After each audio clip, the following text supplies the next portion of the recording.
Hey, I'm Creech. This is Creech and Cars, and today we're going to be going over the all-new Silverado EV and comparing it to the Avalanche of years past. While the Ford F-150, the Silverado's arch nemesis, has made an electric model that is mostly unchanged from the gas one, Chevy seems to have taken a different approach to its first electric truck. Now that the Silverado EV has been released to car journalists, and we've been able to get a good look at it, it definitely seems more like a next-gen Avalanche than an electric Silverado. Before I get into the details, I do want to say that I don't think that's a bad thing. I want to make a video comparing the F-150 Lightning to the Silverado EV, but they definitely occupy different niches, and that's okay. So what was the Avalanche? I'm sure most people here are well aware of the Chevy Avalanche, but just as a quick recap, the Avalanche was essentially a Suburban with the cargo area cut out to make it a pickup truck. It was released in 2001 and had two generations before being canceled in 2013. A few distinctive features with the Avalanche include the sport bar or roll bar, that term can vary by area, that creates a smooth transition from the cabin to the bed, and most of the first generation ones had a lot of gray plastic cladding all the way around the truck that they came halfway up the doors. This was supposed to give it a rugged look, but a lot of people, including GM's own president, hated how it looked, and customers were eventually able to order an Avalanche without the cladding. The bed was very short, so GM created the ConvertiCab system, where the backside of the cab would open and the seats would fold down to create essentially a larger bed, although the cabin was completely exposed when this was open,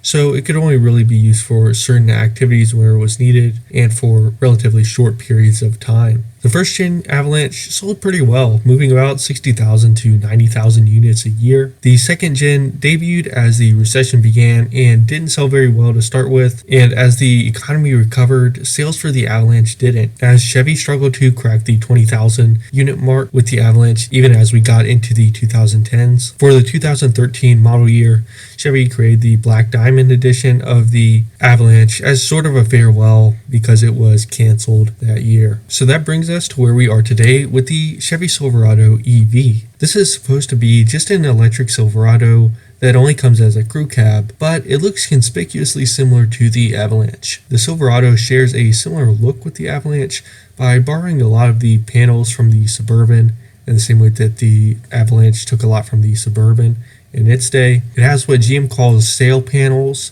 transitioning from the cab to the bed. That looks a lot like the sport bar that the Avalanche had. The Silverado EV has a midgate, and this looks and functions a lot like the ConvertiCab system that was found in the Avalanche. And overall, the Silverado EV is more reminiscent of the Avalanche than a Silverado. However, GM claims there was no intent of recreating a new generation of the Avalanche. To paraphrase a statement given by Nicole Kratz, the chief engineer for the Silverado EV, she said that there was no basis in the Avalanche and the Silverado EV was designed from the ground up. The goal was to make a sporty truck with at least 400 miles of range. When the engineering team was looking at the aerodynamics, they found that adding the sail panels can help significantly with the airflow as the air is disrupted in that transition from the cabin to the bed. And so the sail panels were added to increase the aerodynamics, and apparently that's a significant reason as to why the EV can get such a long range. As for the midgate, Kratz said that the engineers started with a pass-through for long items. The Silverado EV does have the shorter bed as it only comes in a crew cab form, and sometimes it can still be hard to have